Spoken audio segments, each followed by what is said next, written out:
네, 그럼 헌정 사상 초유의 검찰총장 직무배제를 결정한 배경, 또 윤 총장은 어떻게 대응해 나갈지 좀 더 들여다보겠습니다. 사회부 이재희 기자 나와 있습니다.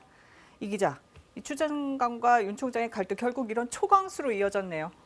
네, 문재인 대통령도 추 장관의 발표 직전에야 관련 보고를 받았다고 할 정도로 네. 이번 직무 배제와 징계 청구 매우 갑작스러운 소식인데요. 네. 예상이 아예 안 됐던 건 아닙니다. 왜냐하면 추 장관과 윤 총장이 최근까지도 첨예하게 대립을 해왔잖아요. 추 장관이 올해 2차례 검찰 정기 인사에서 윤 총장의 측근으로 분류되는 검사들을 대검 밖으로 발령을 내기도 했었고, 그랬죠. 또 대검 특수활동비가 총장의 주머니 돈이다라고 지적도 하고, 또 총장을 겨냥한 여러 감찰까지 지시를 했습니다.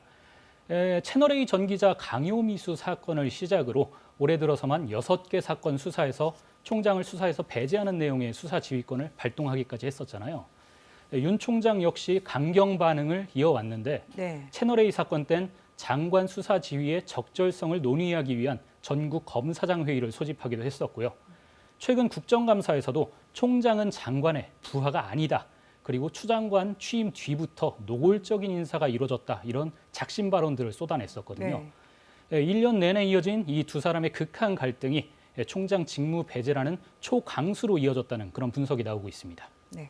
오늘 발표 내용을 보면 감찰 결과 대부분 알려진 내용들인데 판사들에 대한 불법 사찰 의혹, 이건 처음 나온 거 아닙니까? 네, 무슨 내용이냐면 네. 올 초에 대검에서 주요 사건을 맡은 판사들을 사찰했다는 그런 의혹입니다. 네. 울산 사건 그리고 조국 전 장관 관련 사건 등이 언급이 됐는데 이 사건 판사들의 주요 정치적 사건의 판결 내용, 또 개인적인 취미, 가족 관계는 물론 법원 내 진보 성향 판사 모임인 우리법연구의 가입 여부까지 판사들의 개인 정보를 수집했다는 겁니다. 네.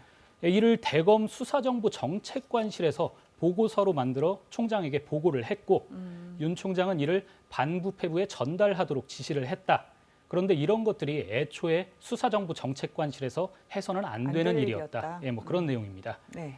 판사들에 대한 이 불법 사찰 의혹은 법관의 독립을 침해하는 것은 물론 과거 사법농단 사건을 연상시키거든요. 네. 그래서 이 의혹이 사실로 밝혀질 경우에 큰 파장이 예상이 됩니다. 네.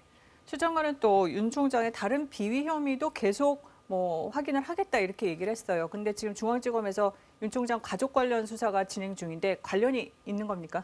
네, 서울중앙지검이 오늘 윤 총장의 장모 최모 씨를 불구속 기소했죠. 네. 최 씨가 동업자들과 공모해서 불법으로 요양병원을 세우고 22억 원 넘는 요양급여를 부정수급했다는 혐의를 지금 진행 중인데 네네. 최 씨 측은 검찰이 의견서조차 제대로 받지 않았다고 강력 반발하고 있습니다.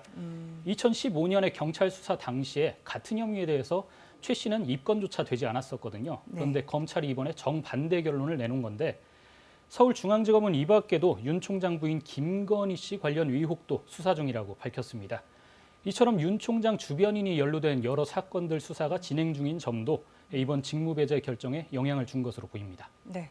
대검이 공식적으로 이제 법적 대응까지 발표를 했어요. 앞으로 그럼 어떻게 하겠다는 겁니까? 네, 앞서 말씀드린 대로 윤 총장은 위법 부당한 처분에 끝까지 법적으로 대응하겠다 이렇게 밝혔죠. 일단 추 장관의 직무 배제 그리고 징계 조치에 대해서 행정소송을 제기하면서 또 직무 배제 명령의 효력을 멈춰달라는 가처분과 집행정지 신청을 동시에 진행할 것으로 보입니다. 네. 대검에서도 오늘 이례적으로 브리핑을 열어서 법무부 감찰에서 제기된 의혹들을 조목조목 반박을 했거든요. 그만큼 다퉈야 할 쟁점이 상당한데 향후 법정 공방으로 이어질 경우 상당한 기간이 소요될 것으로 보입니다. 네, 여기까지 듣겠습니다. 이재희 기자 수고했습니다.